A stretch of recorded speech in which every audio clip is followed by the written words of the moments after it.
श्री सीतारामचंद्राभ्यां नमः। तृतीय सर्ग। वाल्मीकि मुनि द्वारा रामायण काव्य में निबद्ध विषयों का संक्षेप से उल्लेख। नारद जी के मुख से धर्म, अर्थ एवं काम रूपी फल से युक्त हितकर तथा प्रकट और गुप्त संपूर्ण रामचरित्र को, जो रामायण महाकाव्य की प्रधान कथा वस्तु था, सुनकर महर्षि वाल्मीकि जी बुद्धिमान श्री राम के उस जीवन वृत्त का पुनः भली भांति साक्षात्कार करने के लिए प्रयत्न करने लगे। वे पूर्वाग्र कुशों से आसन पर बैठ गए और विधिवत आचमन करके हाथ जोड़कर स्थिर भाव से स्थित हो योग धर्म के द्वारा श्री राम आदि के चरित्र का अनुसंधान करने लगे। श्री राम, लक्ष्मण, सीता तथा राज्य और रानियों सहित राजा दशरथ से संबंध रखने वाले जितनी बातें थी, हंसना, बोलना, चलना और राज्य पालन आदि जितनी चेष्टाएं हुई, उन सब का महर्षि ने अपने योग धर्म के बल से भली भांति साक्षात्कार किया।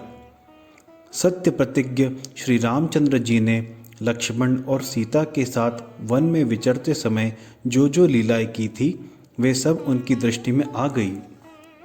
योग का आश्रय लेकर उन धर्मात्मा महर्षि ने पूर्व काल में जो जो घटनाएं हुई थी, उन सबको वहाँ हाथ पर रखे हुए आंवले की तरह प्रत्यक्ष देखा। सबके मन को प्रिय लगने वाले भगवान श्री राम के संपूर्ण चरित्रों का योग धर्म के द्वारा यथार्थ रूप से निरीक्षण करके महाबुद्धिमान वाल्मीकि महर्षि ने उन सबको महाकाव्य का रूप देने की चेष्टा की। महात्मा नारद जी ने जैसे पहले वर्णन किया था, उसी क्रम से भगवान वाल्मीकि मुनि ने रघुवंश विभूषण श्री राम के चरित्र विषयक रामायण काव्य का निर्माण किया। जैसे समुद्र सब रत्नों की निधि है, उसी प्रकार यह महाकाव्य गुण, अलंकार एवं ध्वनि आदि रत्नों का भंडार है। इतना ही नहीं, यह संपूर्ण श्रुतियों के सारभूत अर्थ का प्रतिपादक होने के कारण सबके कानों को प्रिय लगने वाला तथा सभी के चित्त को आकृष्ट करने वाला है। यह धर्म, अर्थ, काम, मोक्ष रूपी गुणों से युक्त तथा इनका विस्तार पूर्वक प्रतिपादन एवं दान करने वाला है। श्री राम के जन्म, उनके महान पराक्रम, उनकी सर्वानुकूलता, लोकप्रियता, क्षमा, सौम्य भाव तथा सत्यशीलता का इस महाकाव्य में महर्षि ने वर्णन किया। विश्वामित्र जी के साथ श्री राम लक्ष्मण के जाने पर जो उनके द्वारा नाना प्रकार की विचित्र लीलाएं तथा अद्भुत बातें घटित हुई, उन सब का इसमें महर्षि ने वर्णन किया। श्री राम द्वारा मिथिला में धनुष के तोड़े जाने तथा जनक नंदिनी सीता और उर्मिला आदि के विवाह का भी इसमें चित्रण किया। श्री राम परशुराम संवाद, दशरथ नंदन श्री राम के गुण, उनके अभिषेक, कैकेयी की दुष्टता, श्री राम के राज्याभिषेक में विघ्न, उनके वनवास, राजा दशरथ के शोक विलाप और परलोक गमन, प्रजाओं के विषाद, साथ जाने वाली प्रजाओं को मार्ग में छोड़ने, निषाद राज गुह के साथ बात करने तथा सूत सुमंत को अयोध्या लौटाने आदि का भी इसमें उल्लेख किया। श्री राम आदि का गंगा के पार जाना, भरद्वाज मुनि का दर्शन करना, भरद्वाज मुनि की आज्ञा लेकर चित्रकूट जाना और वहाँ की नैसर्गिक शोभा का अवलोकन करना, चित्रकूट में कुटिया बनाना, उसमें निवास करना, वहाँ भरत का श्री राम से मिलने के लिए आना, उन्हें अयोध्या लौट चलने के लिए प्रसन्न करना, श्री राम द्वारा पिता को जलांजलि देना, भरत द्वारा अयोध्या के राज सिंहासन पर श्री रामचंद्र जी की श्रेष्ठ पादुकाओं का अभिषेक एवं स्थापन, नंदीग्राम में भरत का निवास, श्री राम का दंडकारण्य में गमन, उनके द्वारा विराट का वध, शरभंग मुनि का दर्शन, सुतीक्ष्ण के साथ समागम, अनुसुईया के साथ सीता देवी की कुछ काल तक स्थिति, उनके द्वारा सीता को अंगराग समर्पण, श्री राम आदि के द्वारा अगस्त्य का दर्शन, उनके दिए हुए वैष्णव धनुष्य का ग्रहण, शूर्पणखा का संवाद, श्री राम की आज्ञा से लक्ष्मण द्वारा उसका विरूपकरण, श्री राम द्वारा खरदूषण और त्रिशिरा का वध, शूर्पणखा के उत्तेजित करने से रावण का श्री राम से बदला लेने के लिए उठना, श्री राम द्वारा मारीच का वध, श्री राम द्वारा विदेह नंदिनी सीता का हरण, रावण द्वारा विदेह नंदिनी सीता का हरण, सीता के लिए श्री रघुनाथ जी का विलाप, रावण द्वारा गिद्धराज जटायु का वध, श्री राम और लक्ष्मण की कबंध से भेंट, उनके द्वारा पंपा सरोवर का अवलोकन, श्री राम का शबरी से मिलना और उसके दिए हुए फल मूल को ग्रहण करना, श्री राम का सीता के लिए प्रलाप, पंपा सरोवर के निकट हनुमान जी से भेंट, श्री राम और लक्ष्मण का हनुमान जी के साथ ऋष्यमुख पर्वत पर जाना, वहाँ सुग्रीव के साथ भेंट करना, उन्हें अपने बल का विश्वास दिलाना और उनसे मित्रता स्थापित करना, वाली और सुग्रीव का युद्ध, श्री राम द्वारा वाली का विनाश, सुग्रीव को राज्य समर्पण,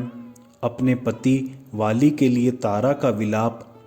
शरत काल में सीता जी की खोज कराने के लिए सुग्रीव की प्रतिज्ञा, श्री राम का बरसात के दिनों में माल्यवान पर्वत के प्रस्तवन नामक शिखर पर निवास, रघुकुल सिंह श्री राम का सुग्रीव के प्रति क्रोध प्रदर्शन, सुग्रीव द्वारा सीता की खोज के लिए वानर सेना का संग्रह, सुग्रीव द्वारा संपूर्ण दिशाओं में वानरों को भेजना और उन्हें पृथ्वी के द्वीप समुद्र आदि विभागों का परिचय देना, श्री राम का सीता के विश्वास के लिए हनुमान जी को अपनी अंगूठी देना, वानरों को ऋष्यबिल का दर्शन, उनका प्रायोपवेशन, संपाति से उनकी भेंट और बातचीत, समुद्र लंघन के लिए हनुमान जी का महेंद्र पर्वत पर चढ़ना, समुद्र को लांघना, समुद्र के कहने से ऊपर उठे हुए मैनाक का दर्शन करना, इनको राक्षसी का डांटना, हनुमान द्वारा छायाग्राहिणी सिंहिका का दर्शन एवं निधन, लंका के आधारभूत पर्वत का दर्शन, रात्रि के समय लंका में प्रवेश, अकेला होने के कारण अपने कर्तव्य का विचार करना, रावण के मद्यपान स्थान में जाना, उसके अंतःपुर की स्त्रियों को देखना, हनुमान जी का रावण को देखना, पुष्पक विमान का निरीक्षण करना, अशोक वाटिका में जाना और सीता जी के दर्शन करना, पहचान के लिए सीता जी को अंगूठी देना और उनसे बातचीत करना, राक्षसियों द्वारा सीता को डांट फटकार, त्रिजटा को श्री राम के लिए शुभ सूचक स्वप्न का दर्शन, सीता का हनुमान जी को चूड़ामणि प्रदान करना, हनुमान जी का अशोक वाटिका के वृक्षों को तोड़ना, राक्षसियों का भागना, रावण के सेवकों का हनुमान जी के द्वारा संहार, वायु नंदन हनुमान का बंदी होकर रावण की सभा में जाना, उनके द्वारा गर्जन और लंका का दाह, फिर लौटती बार समुद्र को लांघना, वानरों का मधुवन में आकर मधुपान करना, हनुमान जी का श्री रामचंद्र जी को आश्वासन देना और सीता जी की दी हुई चूड़ामणि समर्पित करना, सेना सहित सुग्रीव के साथ श्री राम की लंका यात्रा के समय समुद्र से भेंट, नल का समुद्र पर सेतु बांधना, उसी सेतु के द्वारा वानर सेना का समुद्र को पार कर जाना, रात को वानरों का लंका पर चारों ओर से घेरा डालना, विभीषण के साथ श्री राम का मैत्री संबंध होना, विभीषण का श्री राम को रावण के वध का उपाय बताना, कुंभकर्ण का निधन, मेघनाद का वध, रावण का विनाश, सीता जी की प्राप्ति, शत्रु नगरी लंका में विभीषण का अभिषेक, श्री राम द्वारा पुष्पक विमान का अवलोकन, उसके द्वारा दल बल सहित उनका अयोध्या के लिए प्रस्थान, श्री राम का भरद्वाज मुनि से मिलना, वायुपुत्र हनुमान को दूत बनाकर भरत के पास भेजना तथा अयोध्या में आकर भरत से मिलना, श्री राम के राज्याभिषेक का उत्सव, फिर श्री राम का सारी वानर सेना को विदा करना, अपने राष्ट्र की प्रजा को प्रसन्न रखना तथा उनकी प्रसन्नता के लिए ही विदेह नंदिनी सीता को वन में त्याग देना इत्यादि वृत्तांतों को एवं इस पृथ्वी पर श्री राम का जो कुछ भविष्य चरित्र था उसको भी भगवान वाल्मीकि मुनि ने अपने उत्कृष्ट महाकाव्य में अंकित किया। इस प्रकार श्री वाल्मीकि निर्मित आर्ष रामायण आदि काव्य के बालकांड में तीसरा सर्ग पूरा हुआ।